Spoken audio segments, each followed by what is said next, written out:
Sahana Vavatu Sahano Bhunaktu Sahaviryam Karavavahai Tejasvina Vaditamastu Ma Vidvishavahai.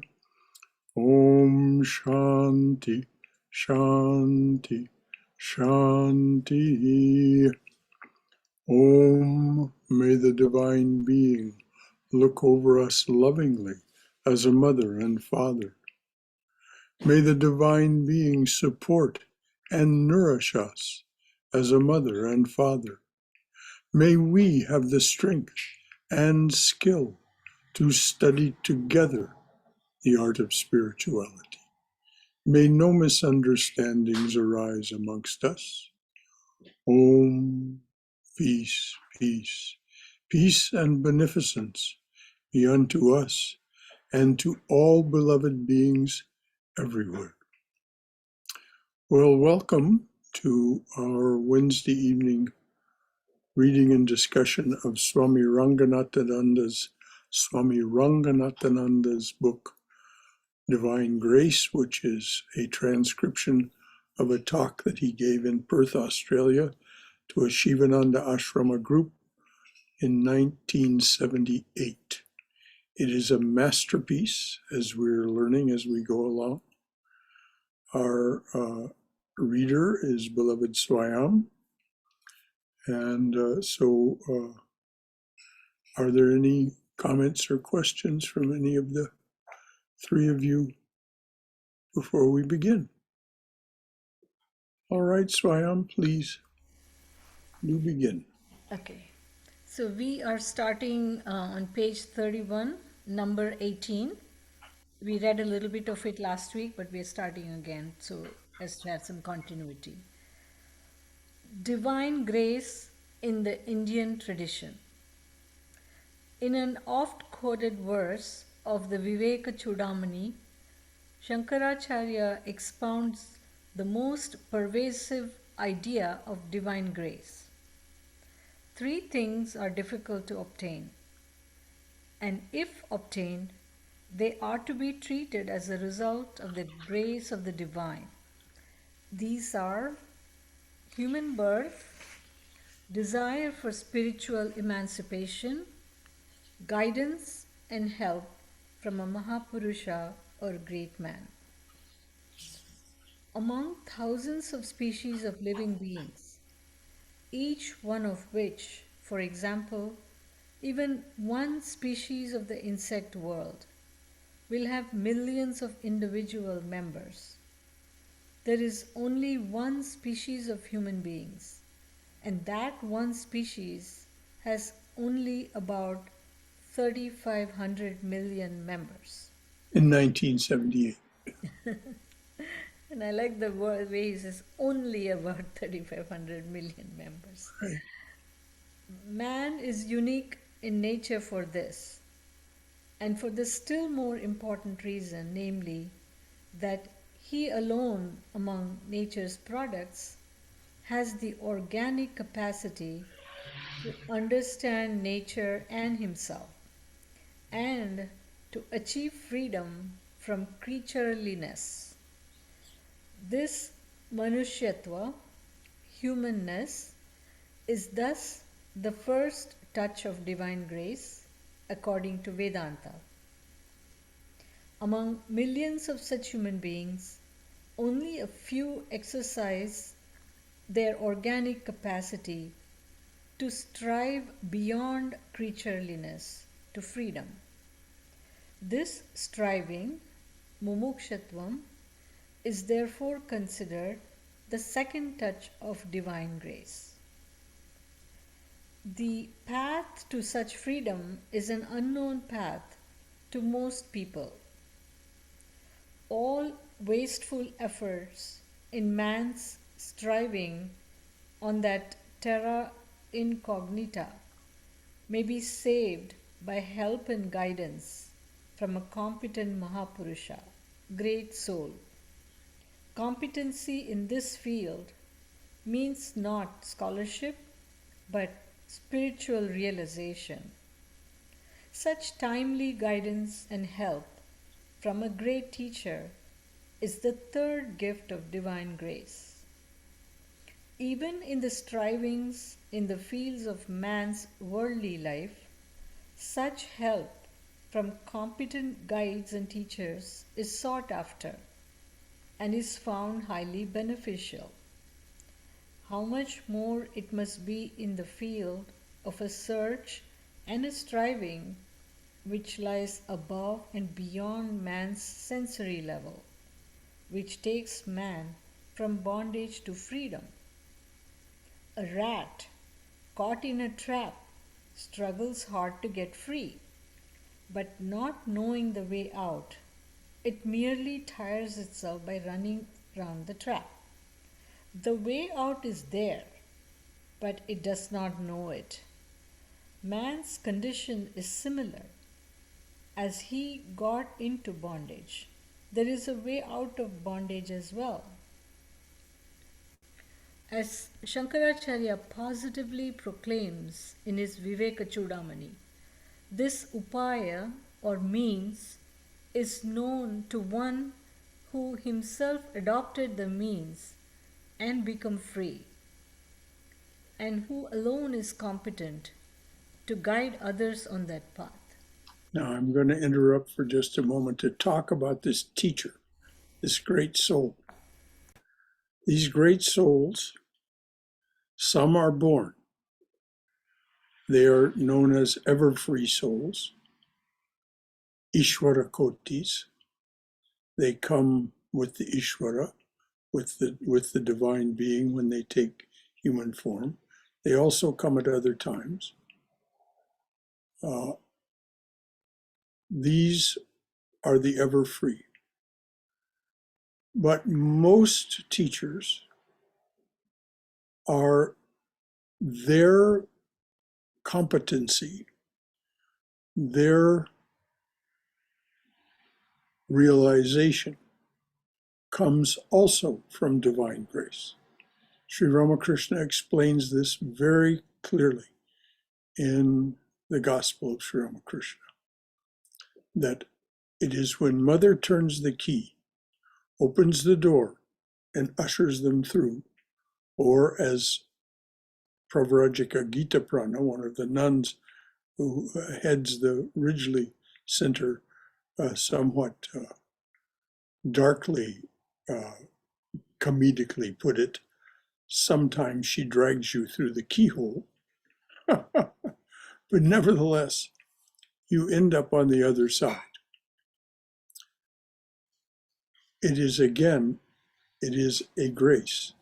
And if you talk to any of these, if you ask, if you poke the honeycomb, as it is called, of a Sarvadevananda or Yogatmananda or Ishtananda, if you poke the honeycomb, they will say that holiness itself has transformed them.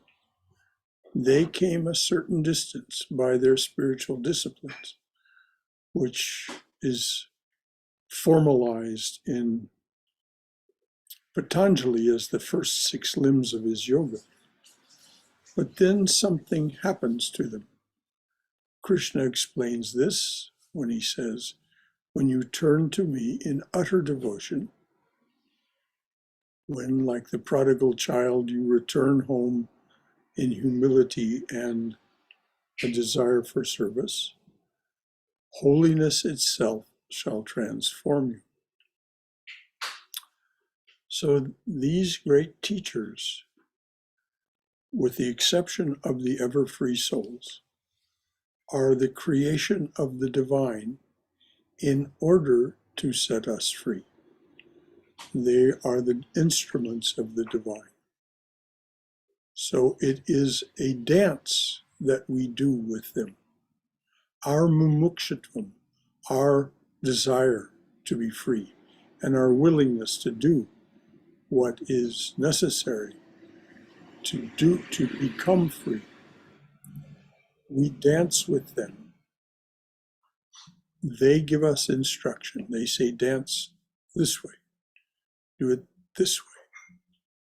Hear the music of the universe this way. Whatever it is that they say to you, it will be suitable to you. And then they give you some instruction. But each and every one of them who is a sincere and true teacher, a great soul, will tell you that they left behind their own creatureliness, their own human limitations sometime before, and gained this realization. It isn't that they're free of all limitation, human form, the human form itself, speech and thought, all these are limitations, but they have been transformed. So any comments or concerns or questions about these three graces, because this is number 18, which adds to 9 for a reason. This is a very key idea that is being presented by the Swami. Anything at all from anyone?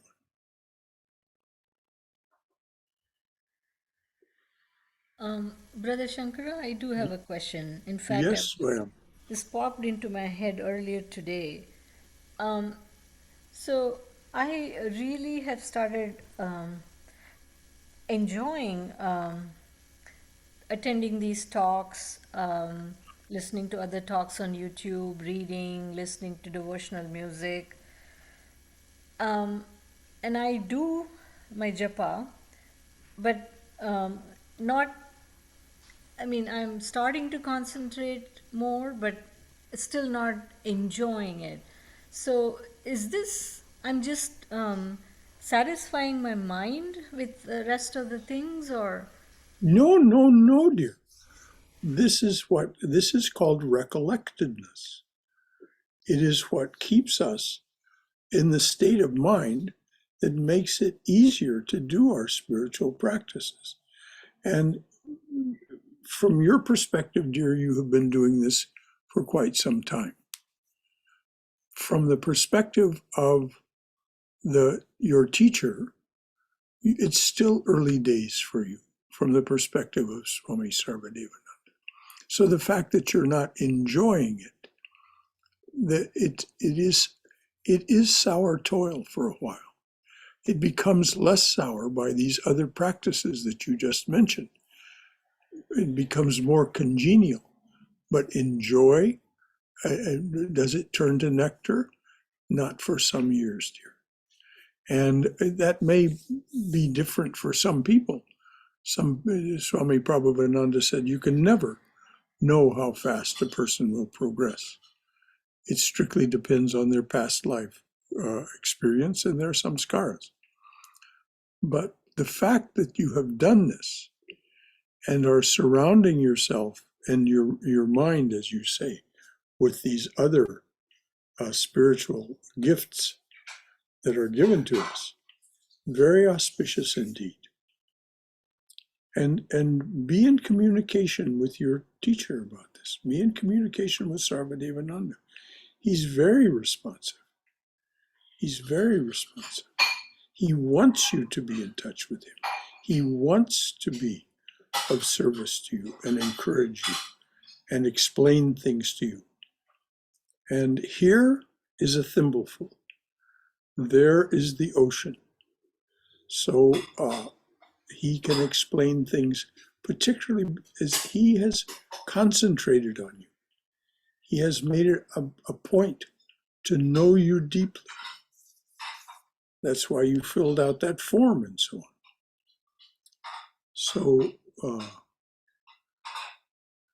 it takes some years, but be in communication with him about these concerns and let him address himself to you. And, this is the thing about talking to one of these teachers. We may come to them with our questions, And what they say to us doesn't seem particularly responsive. We think, well, that isn't the answer to my question.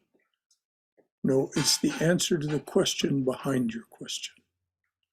This was remarked on by Tom Couch on his very first visit with Swami Yogeshananda. Because of his nature, Tom went with this organized set of questions. And he went, and the Swami received him, and Tom was given tea and cookies and sat down, and all the introduction preliminaries. And so the Swami said, well, what is it that I can do for you? Whatever the words he used, the question was, how may I serve?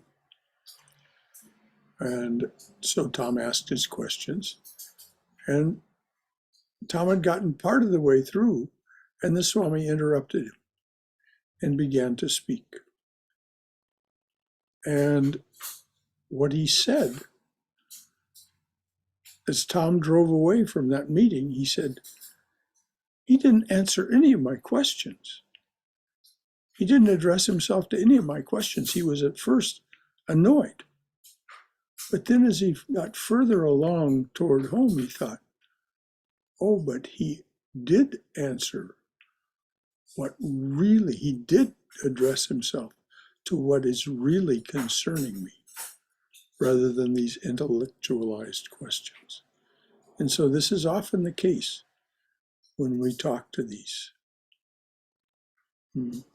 great souls.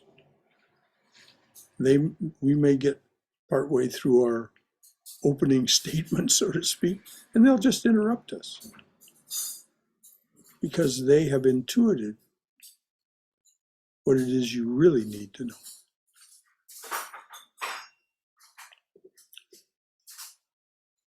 Any other comments or questions? Thank you, Swam. That was a very pregnant question. Brother Shankara, I was thinking that these three divine graces have a natural flow to them and a connection with each other. Divine grace number one leading to number two, leading to number three, kind of in the same way that the Four Noble Truths of the Buddha unfold themselves to each other. But it is, to me, it's very simple but very profound that in order to seek union with God, you've got to be a human. So if you're a human, you've got the first divine grace already. And then the desire for spiritual emancipation, and then the guidance from a teacher or great soul. So I just, I love the simplicity and the profundity of this. Yes. It's elegant, isn't it? It really is elegant. But as the Swami observed, of the 3.5 billion people that were alive at the time that he spoke in 1978, how many had anything beyond the first grace really operative in their lives? Well, not very many. Krishna addresses himself to this in the Gita about how many will seek. But there's no judgment.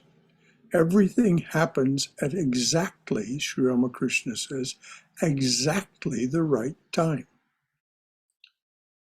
So when we have this spark that flares up in us, and we, through our attention, fan it to a small fire, that's when this is the beginning of mumukshutvam, this yearning for liberation. Yearning for liberation. It becomes, as Swami Prabhavananda says, over time, an unbearable ache. I must be free. And that's what powers our third grace, our relationship with the teacher and doing what the teacher says. So there is a great, as you said, a great simplicity, but from here, this great elegance in how this actually works in practice. And of course, the teachers come in many forms. They come in living forms, they come in subtle forms that come to us in dreams and visions, and they come to us in books like Swami Ranganathananda, like the Buddha, like Krishna in the Gita. All these, they come to us, and they also come to us, as this Swami remarked, learning from nature. There's a great story about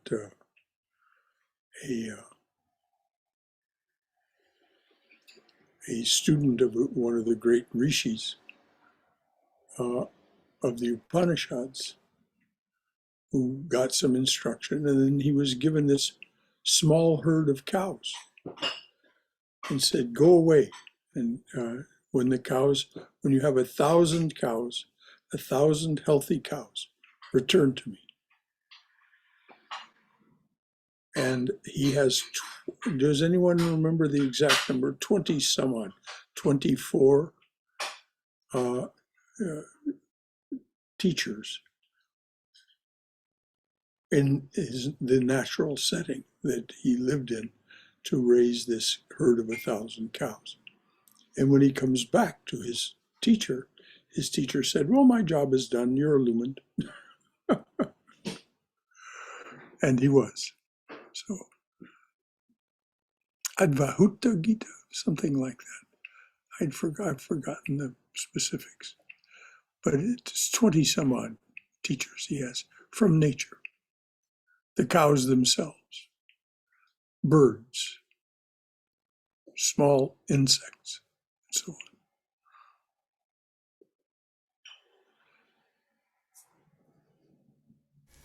on. Brother Shankara, Yes, dear. when you were describing about how sometimes these gurus, they give your answer but not the way you phrased it or wanted it. My own example, when Swami Sarvadevananda had come to give initiation to a group, this was before COVID, and it had been just a few months after I had taken initiation, and so he invited everybody to assemble after the initiation was over for like a Q&A kind of thing. So I remember I started my question. I don't even remember what the question was now, but something like I started by saying that I read somewhere. Immediately he stopped me. Don't read anything, just do your japa. Yes. So I think he probably knew that my inclination was to be theoretical and read, and so he Yes, wanted yes. to redirect me. Well, exactly. And often we don't understand the answers they've given us in the immediate. The understanding will come later. When Swami Swahananda first said to me, I told him of some spiritual experience. And he said, "Oh, that's a wonderful gift. Talk to me again about it in 3 months." And then he said, the only true measure of spiritual progress is change in behavior. And of course, I didn't really understand the link between those two things and what he meant. Now it's a fairly workable understanding here. But he meant, did that experience that I had that seemed so compelling in the immediate, would it still be important to me? Would it still be living 3 months later? And much more importantly, had that experience resulted in any change in the way I thought, therefore spoke and acted? This is just a personal example of how sometime a teacher will say, I can remember very clearly the first time he said that to me because I had this wonderful experience. I'll tell it to you privately sometime if you want to know about it, but it was quite a remarkable experience. And so But so we often don't understand fully. We may understand the words, but we don't understand the meaning behind the words for some time. Thank you, Swam, again. Yes.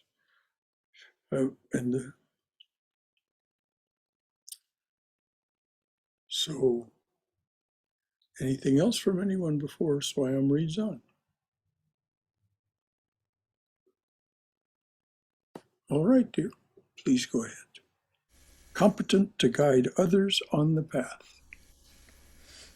And at the end of the Viveka Chudamani, Shankaracharya conveys the feelings of the disciple towards his guru, through whose grace he achieved spiritual knowledge and emancipation.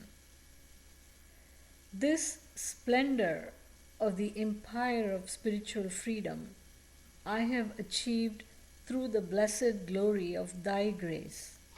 Salutations to thee, O glorious high-souled teacher.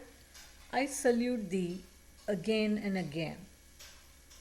Would you read that again, please?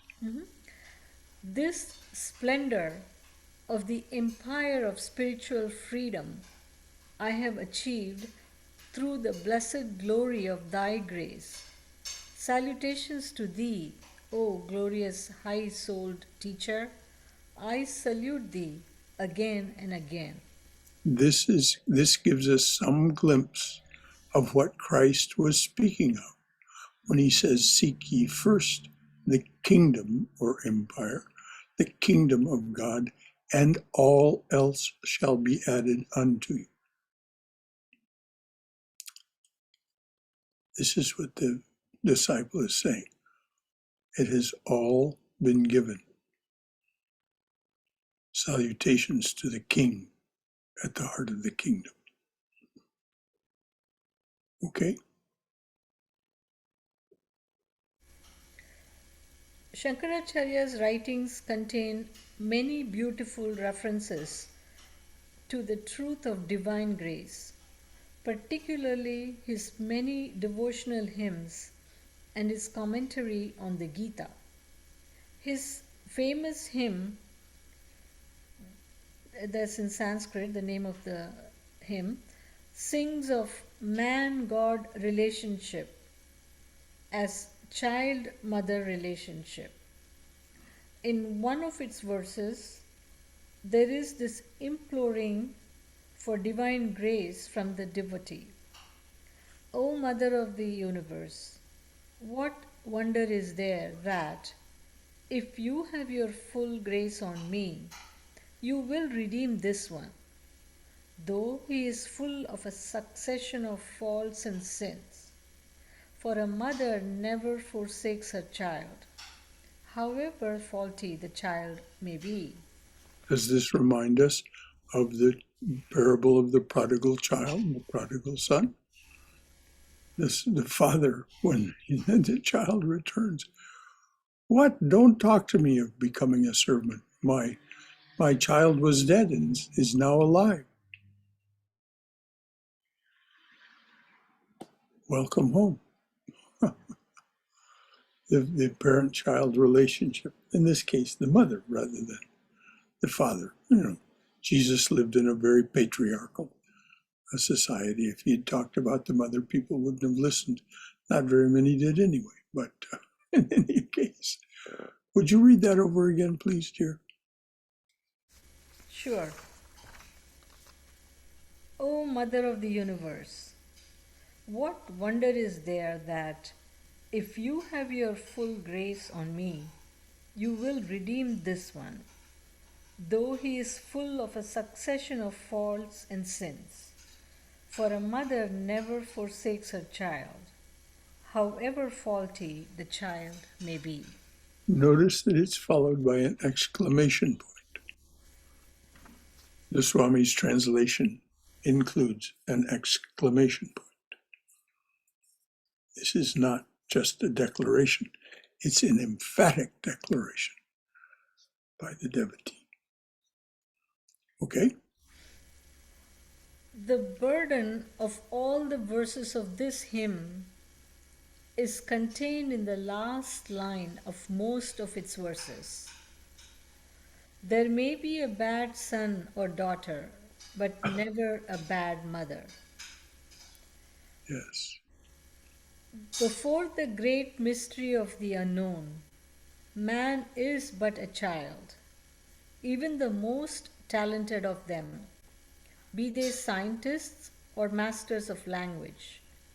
This truth is brought out vividly in a few lines by the English poet Tennyson in his In Memoriam. Behold, we know not anything. I can but trust that good shall fall at last, far off at last, to all, and every winter change to spring. So runs my dream. But what am I? An infant crying in the night, an infant crying for the light, and with no language but a cry.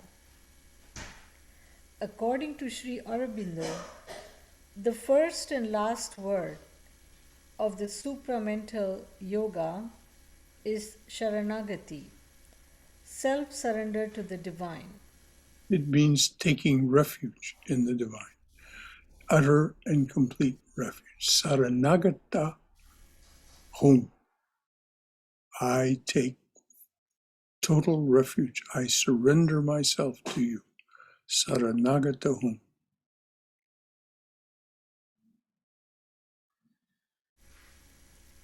Please read that again, please.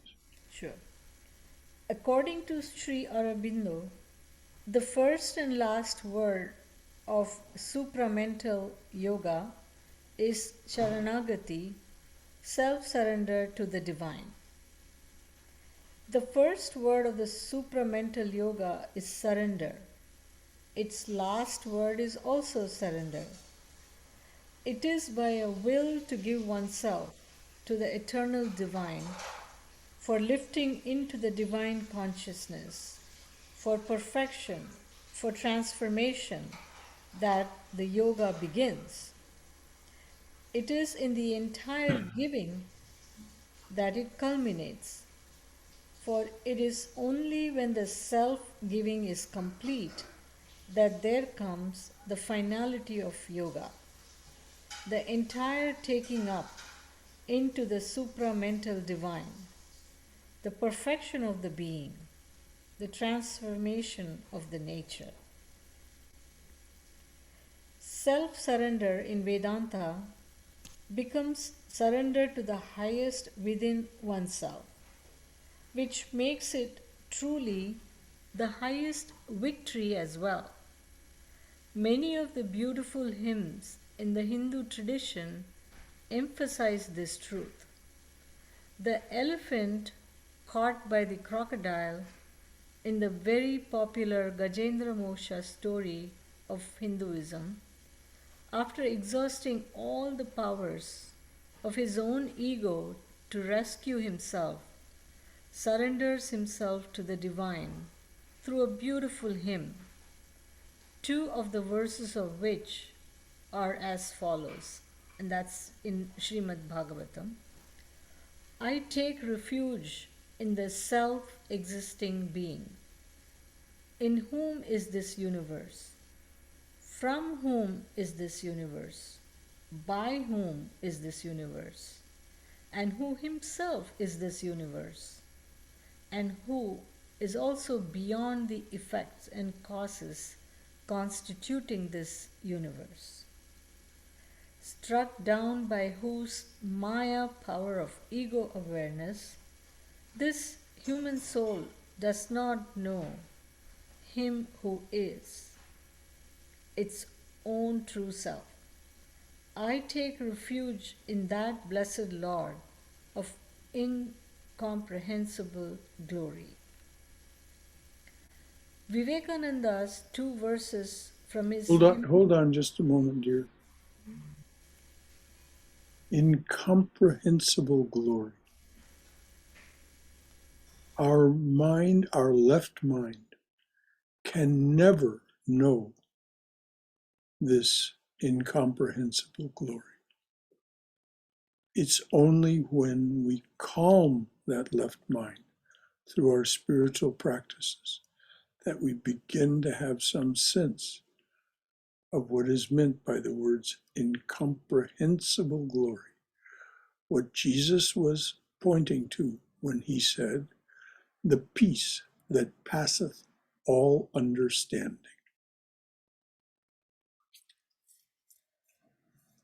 Language and thought. As it says in the evening prayer, speech cannot hold thee nor mind, yet without thee we think not nor speak. And that's immediately followed by love, who art partial to none. We are equal before thy sight. So each of us is equally, it's not a meritocracy. It's not that you earn it. You're worthy of it. But it's only when you begin to understand that it is because of the divine, as this verses was just saying, all this thing about all of the aspects of being, of universe. It's because that is all there, that we exist at all and have these three graces. And then when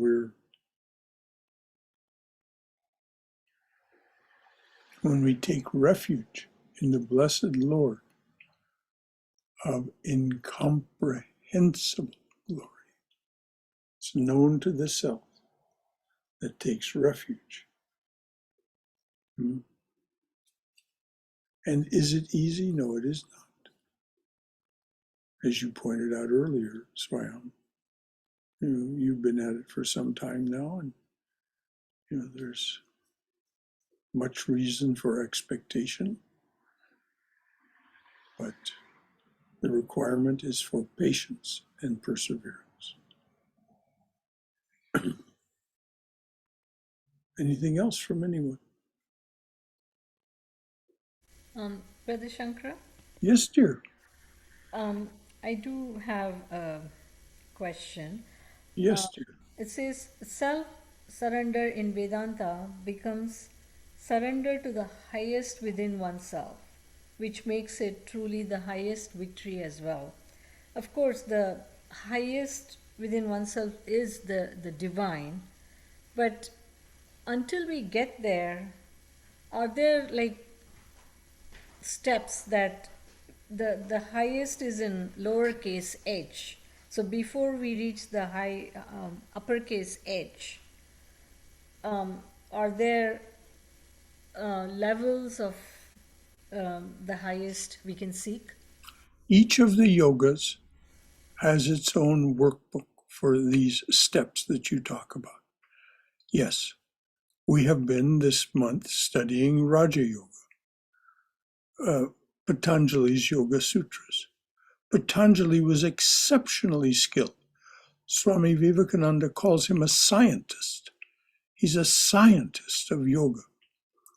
And so he outlines it in the first 6 limbs of his yoga.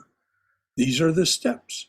First, you release self-centeredness through the yamas, restraining your creatureliness, your tendency to put yourself first and seek advantage or self gratification in every situation, even at the expense of others. So what do the yamas start with? Do no harm. Ahimsa. And then it just goes through the list that will remind you of the 10 commandments. Restrain yourself from this, restrain yourself from that. Which are these? This is the raging fire of worldly lust that Chaitanya speaks of. So then what? You replace those. There must be something to replace that. What? So then there are the niyamas, the observances. And beyond that, all right, we learn to sit in a fixed posture, as it's called, asana, and we learn to restrain our life force. So asana, pranayama.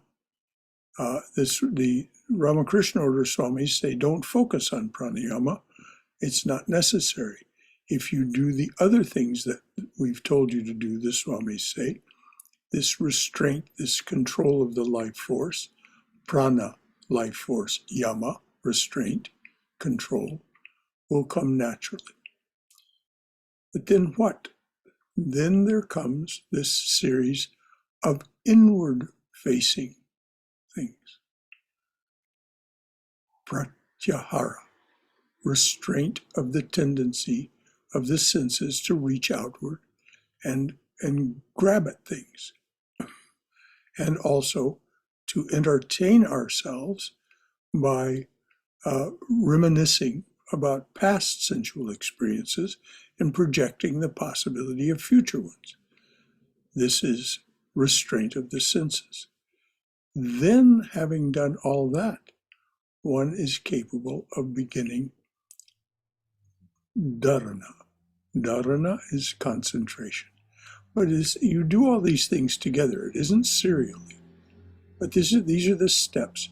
Then beyond that, dhyana, meditation. So these are the first 6 limbs, as organized very carefully and thoughtfully by Patanjali. Then he says, that's the end of self-effort. The last 2 limbs of yoga, samadhi and liberation, or the final samadhi and liberation, are something that happens to you. So if we were to talk about bhakti yoga, there's a series of steps in bhakti yoga. If we talk about karma yoga, chapters 2 through 7 of the Gita, which are very readable and very, particularly in Swami Prabhavananda's translation, Sri Krishna says, this is exactly how to go about it. Karma yoga. And then, of course, jnana, you will find the jnana yoga, Advaita. Viveka Chudamani is Adi Shankaracharya's workbook for it. And then there is that book published by Swami Sarvadevananda, Nectar of Supreme Knowledge, which is the distillation of those 3 days of teachings that Vasishta gave. Rama called the Yoga Vasishta. So each of the yogas has its own methodology. Sri Ramakrishna says, it's very easy in this age. I have made it easy. Vivekananda talks about it in the evening hymn, Breaker of This World's Chain. All sacrifices, if we take any hold upon God in our prayer, it is by thy grace alone, since all thine austerities were practiced for our sake. How great was thy sacrifice, freely choosing thy birth in this prison, our iron age, to unchain us and set us free. Set us free means what? Release us from the effects of our karma. Release us from our destiny of this cycle of rebirth and death. So, when you took initiation, you received a set of relatively simple instructions. 2 sides of 1 page. And a mantra. That's all that's necessary at this time. And Sri Ramakrishna says bhakti is the path for this age. And we'll see that Ranganathananda leads us there also.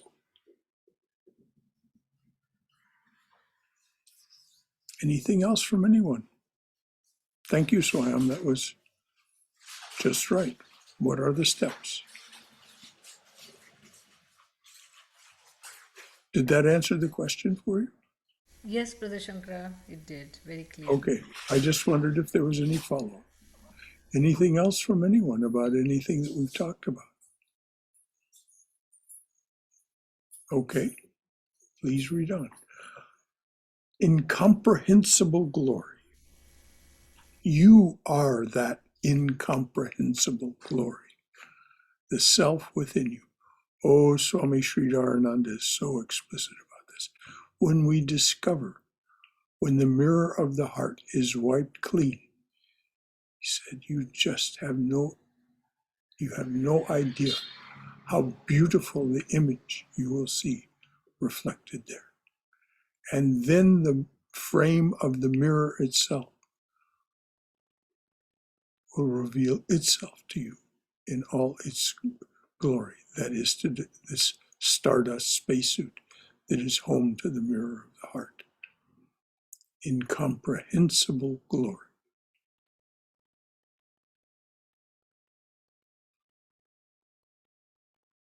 Okay, please read on, dear.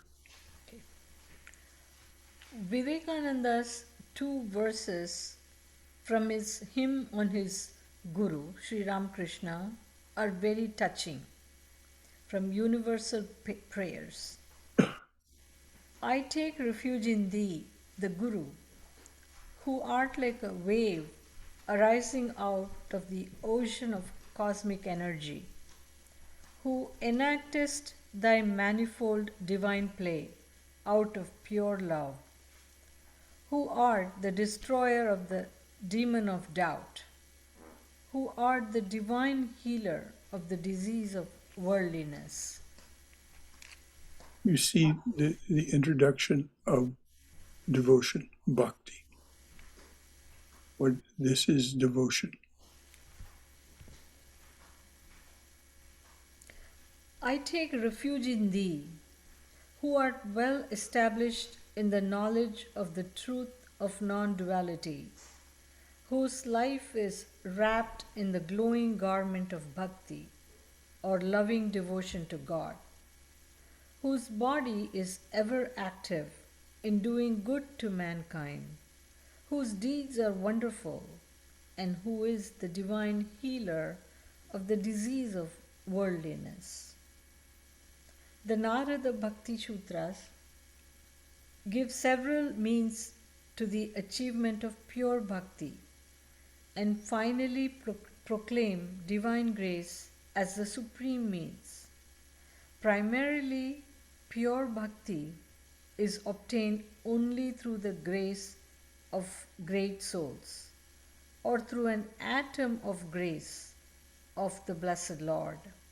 An atom of grace, an infinitesimal portion of thyself. That's what it says in the chanti. An infinitesimal portion of thyself. Read that again, please. Primarily, pure bhakti is obtained only through the grace of great souls or through an atom of grace of the Blessed Lord. One of the great verses of the Gita, which has inspired our saints and devotees, sings of God caring fully for those who have completely erased their own ego in the Sharanagati of pure bhakti. Persons who, meditating on me in an attitude of non separateness, constantly worship me during work as well as during worship. To such who are thus constantly in a state of yoga, I carry what they lack and preserve what they already have. This is one of the great promises of the Gita. If you surrender yourself in this way to the divine person, speaking here as Krishna, they will take care of you. They will preserve what you have and offer you what is necessary. Any comments or questions about that?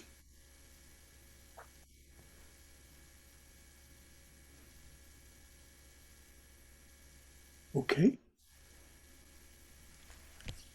Hari, the indwelling divine in all, carries what one lacks. Wait a minute. Didn't you skip something? The same Oh, ideas? yeah, sorry. The same idea is expressed in a verse in the Mahabharata also.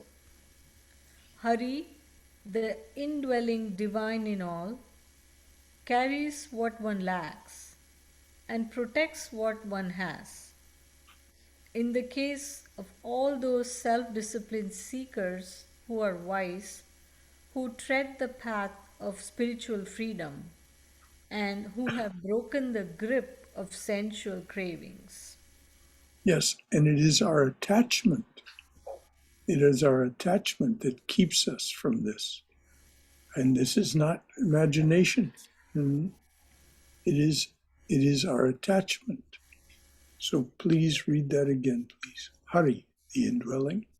Hari, the indwelling divine in all, carries what one lacks and protects what one has. In the case of all those self disciplined seekers who are wise, who tread the path of spiritual freedom, and who have broken the grip of sensual cravings. So, Brother Shankara, I have a question. Yes, dear. The word here in both of these verses, it says carries what one lacks. It doesn't say grants what one lacks or gives what one lacks. And the reason I'm asking this is uh, several months back I had heard a talk from Swami Sarvapriyananda, and he narrates a story in which one of a priest, he actually scratches out the part where it says carries, Mm-hmm. the yoga kshemam, I think. And then there's this boy who comes from the same temple Oh, asking. wait. You've left part out that is so important. This Brahmin priest, this Brahmin priest, he is reading the Gita where Sri Krishna promises this, and he doesn't believe it because at that point his household is barren of what the family needs. They don't have anything to eat. So he goes out. He, first of all, he annoyedly scratches out uh, this particular word and goes out to get something for the family, to do the necessary to bring something back.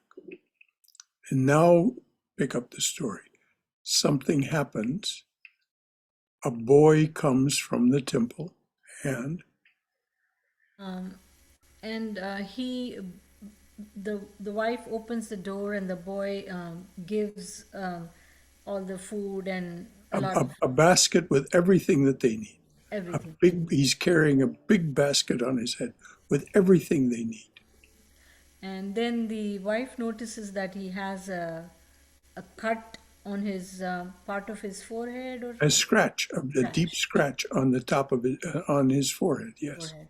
So when she asks him, "Who did this to you?" he says, "Your husband, the priest."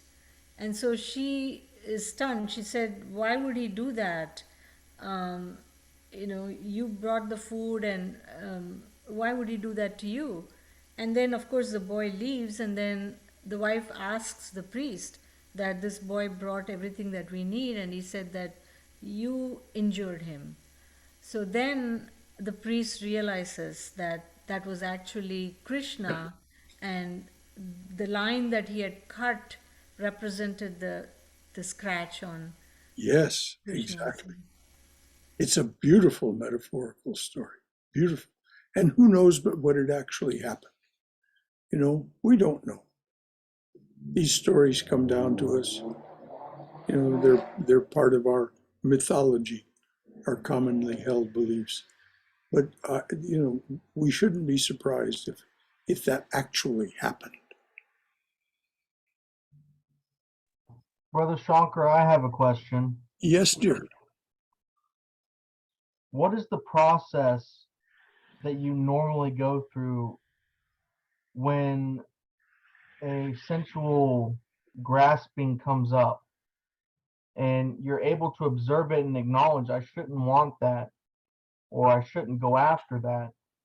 What do you do with it? I mean, do you just feel it until it goes away? Do you No, no, no, insist? no, no, no, no. No, no. Both Sri Krishna and Sri Ramakrishna are very emphatic about this.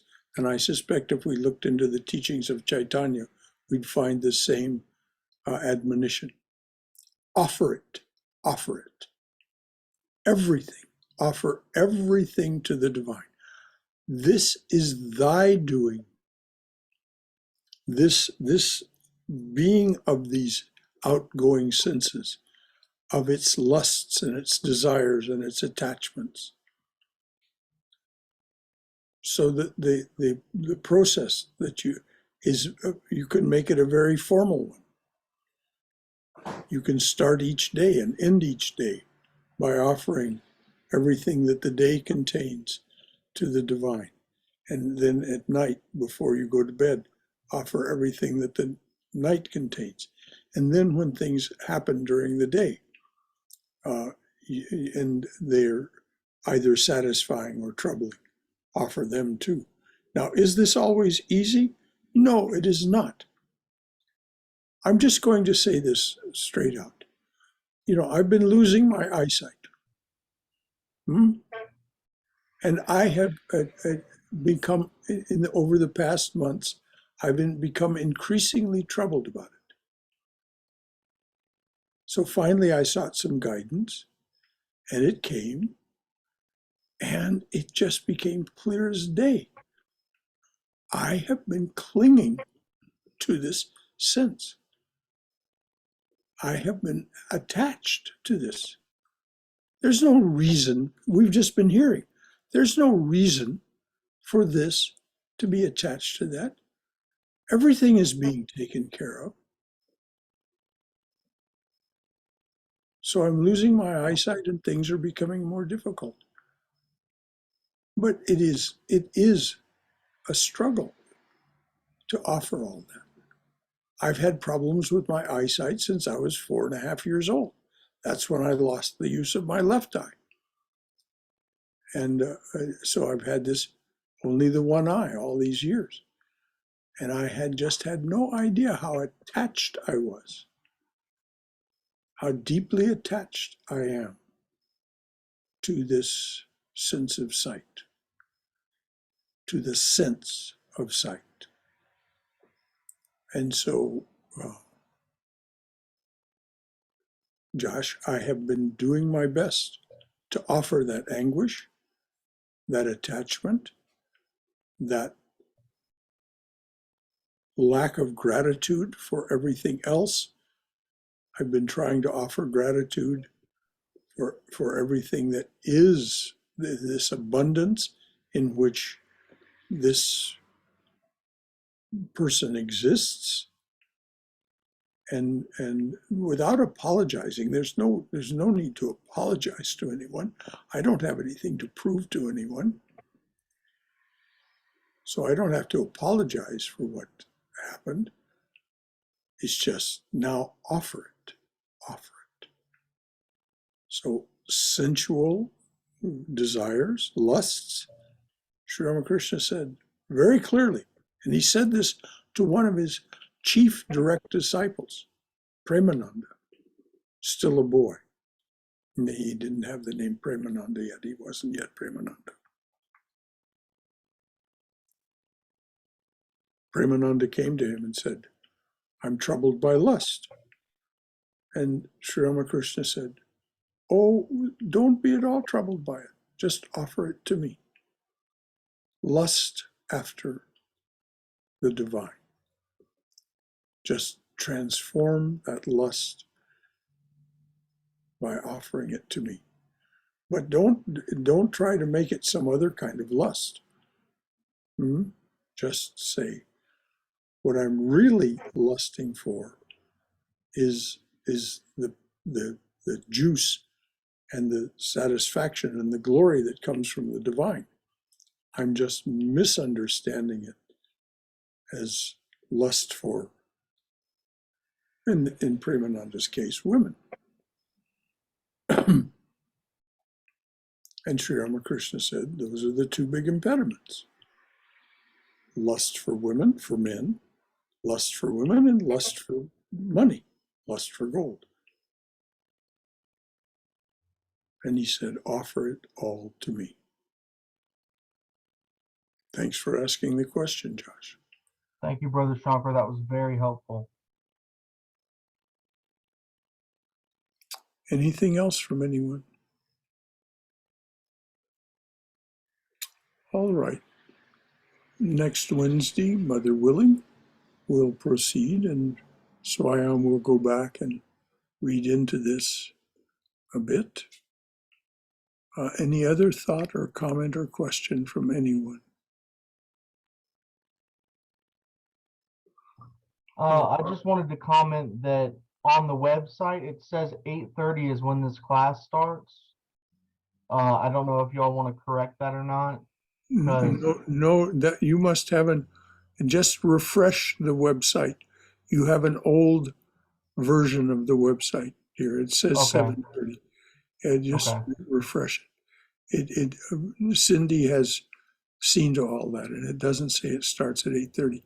It starts at 7:30 and ends at 8:30. So it's just that your computer has stored an old version. Here's Cindy saying something, but she's muted. It depends on what page you're looking at, because there may be a page I haven't updated yet to take the Monday class off. Let's see. The Monday class is already taken off of it. Mhm. I just look at the front page. It's the very first one, but there might have been a 7:30 in front of it. I can't remember that. I just saw the 8:30 was bold, and Oh my gosh, there is an 8:30 in front. Yeah, I know why that happened. Thank you for bringing that to our attention. And Brother Shankar, anytime somebody says something's amiss and I don't hear it, let me know, because it could well have been something I. All right. Well, Yes. thank you, Josh. no problem. That may be. I'll be here at 7:30 next week. Okay, thank you. Sorry about that. Oh my God. I caught it at 8, and I got on early because I was hoping that Brother Shankar would be on early. But I wound up catching the last part, and I enjoyed it. So Good. Sorry I about got that. something out of it. So that's So great. there was something amiss. Yeah. This morning I was, when I was doing my sitting and meditating and thinking and whatever, just a piece of Chaitanya's prayer came into my mind. So I kind of almost said just those lines as a mantra. And it was I may be paraphrasing it, but may I be humble as a blade of grass, patient and forbearing as the tree. And it all started with thinking about humility and how important that is. This is what the lines from Chaitanya's prayer. Various are thy names, O Lord, in each and every name thy power resides. No times are set, no rites are needful for chanting of thy name, so vast is thy mercy.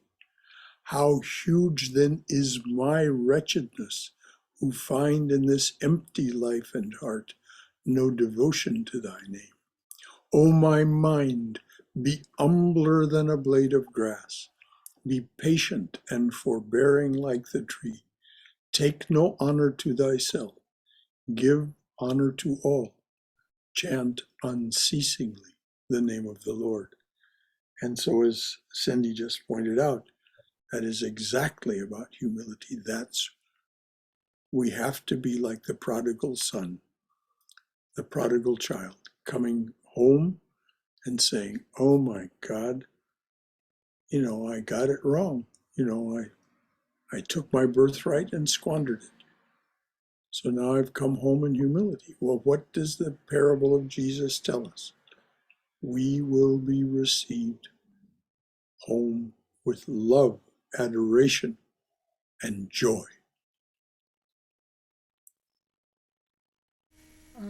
Cindy, since you're here, I just had a question.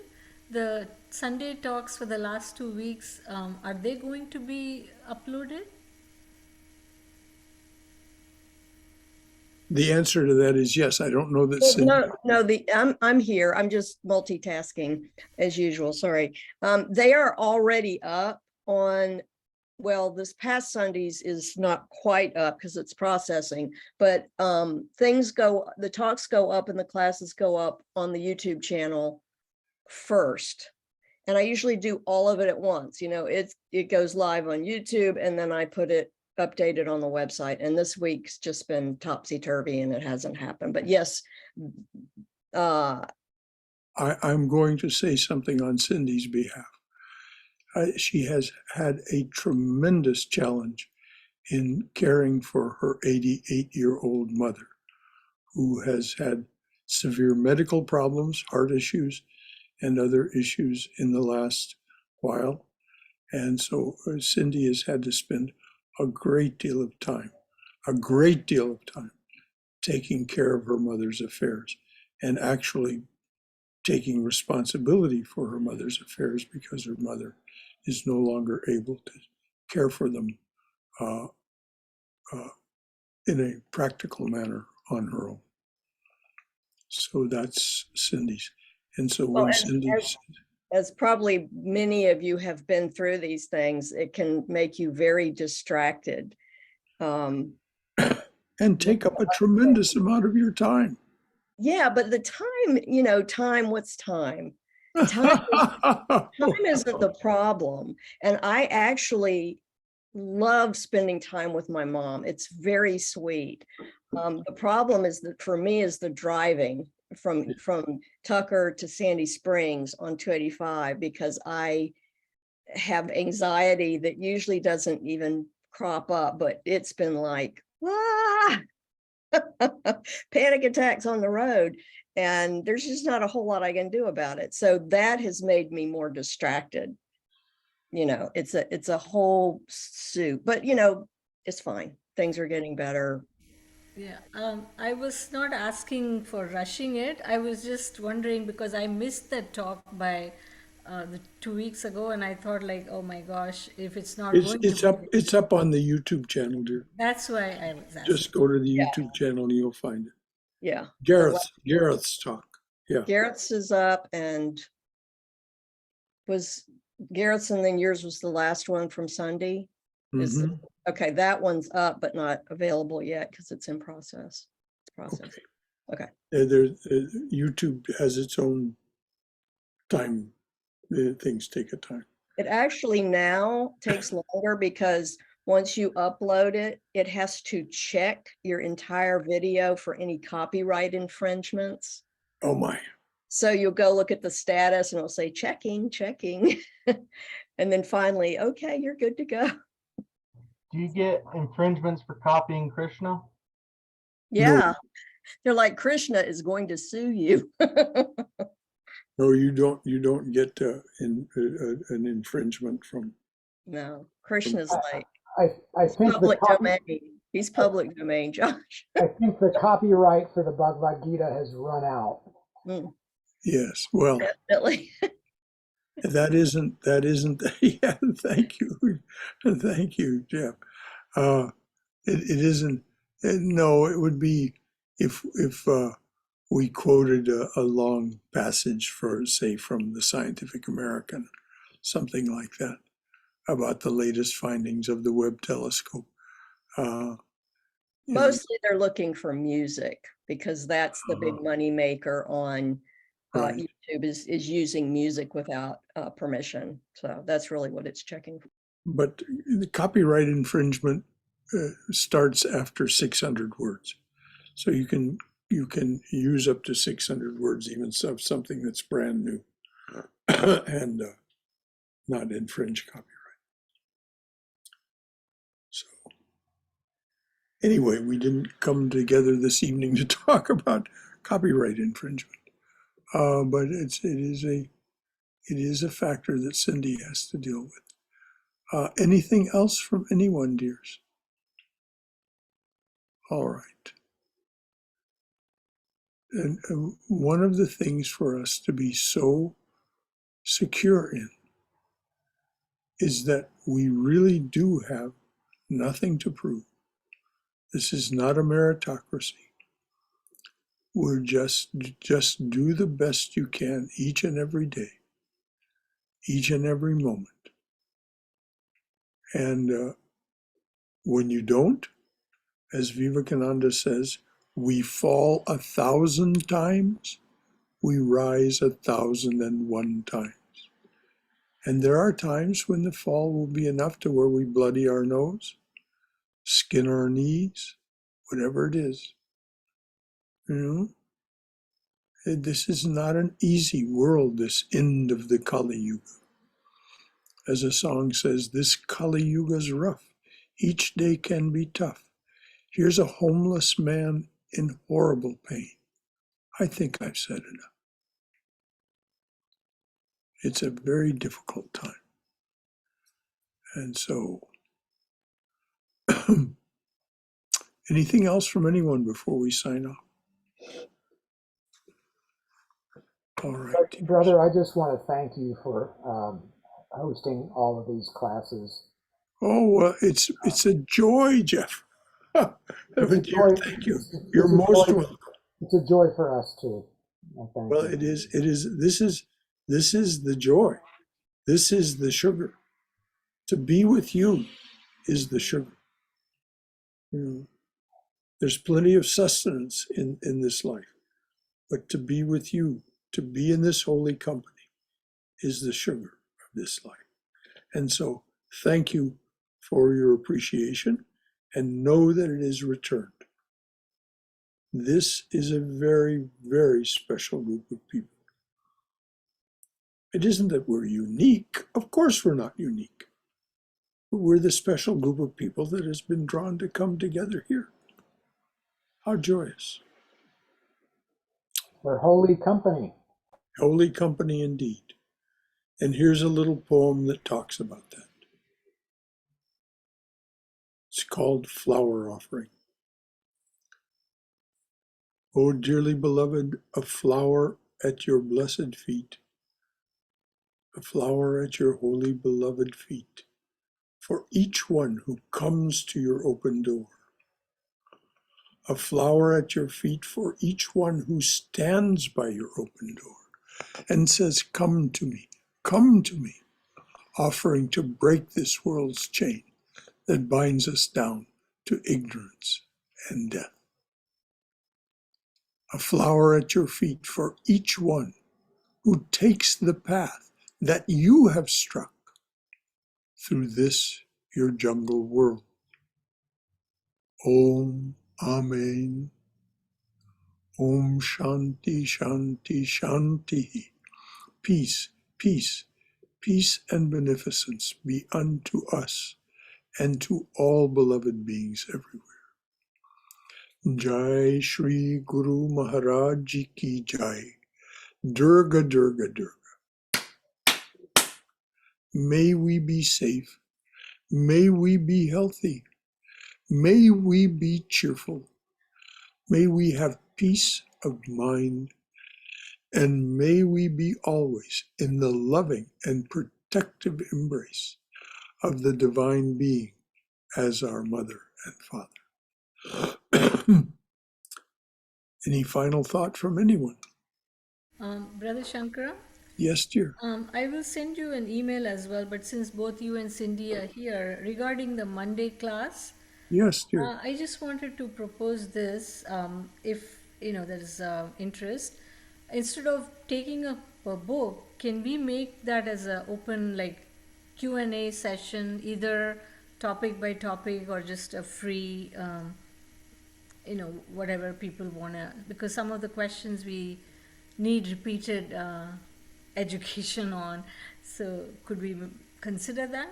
What an interesting idea, dear. What an interesting idea. That has a lot of merit. Please do send an email and flesh out that idea with what you mean by suggested topics and things like that. What an interesting idea, not to take up a particular text, but to This has been talked about a little bit in the past, and I love the idea because, you know, the only issue might be making sure we have enough people on Monday night, and also that people don't, everyone who shows up is like, oh, I don't have anything I want to talk about this time. But I don't think that will happen. I think people, you know, through the week, if they know, okay, I can bring this spiritual question that's been bugging me, I can bring this to the Monday night group and we can talk about it. well, I like it. I do too, very much. And you know, why not give it a try? Swayam had this insight, and she'll send an email being more specific about what she thinks she means by her suggestion. And if any of the rest of you like that idea, you send something too, so that and you know, let's. There is no reason that everything has to be around a particular text. Certainly, Swami Ranganathananda's discussion with those people in Perth, Australia in 1978 was not around a particular text. Certainly, it started with the Gita, and he references the Gita often because of what Krishna tells us in the Gita. But notice how many other sources he's quoted in just these few pages that we've covered. You know, just an amazing mind, an amazing mind. It is said of Ranganathananda by people who knew both men that he was the most like Vivekananda of any of the Ramakrishna order Swamis up till his own time. And he lived until the early 2000s. The last time I encountered him, and the other two times were not a personal meeting at all. I was just part of a crowd listening to him speak in Hollywood. But I did have was part of a group of five men. We were all relatively young in 1999, that went to India and went to Bellarmine and had a meeting with him. He was president of the Ramakrishna order at the time. And the meeting was scheduled for 10 minutes. After we had been with him for 45 minutes, he was still waving his attendants away. And so I don't really remember, I don't think I ever really knew just how long we spent with him.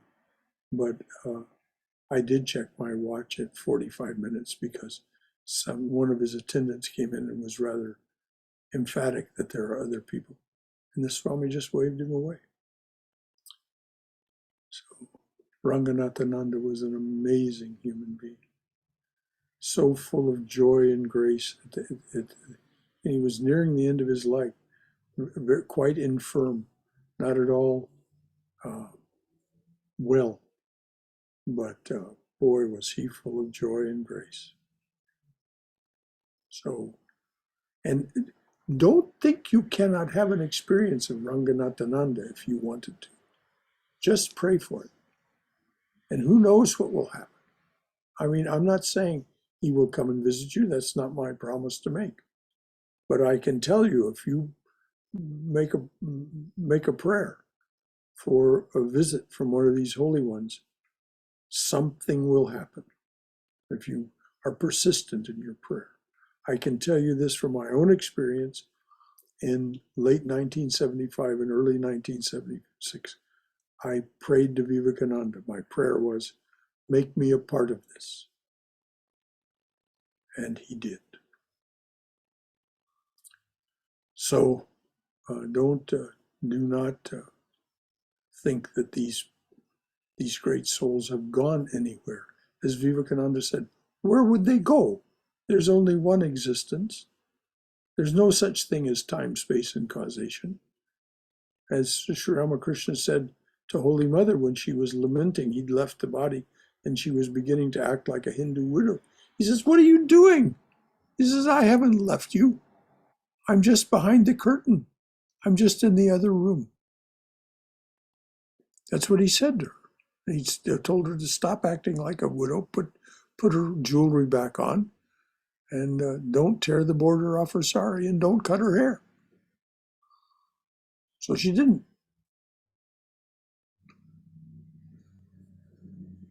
Anyway, thank you, Jeff, for that very kind remark. And I exult in this myself.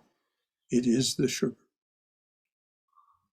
Lots of sustenance in this life, but this is the sugar. So until the next time, which would be Saturday, it's this Thursday and Friday are my weekend. I have no classes on Thursday and Friday, so that's my weekend. Then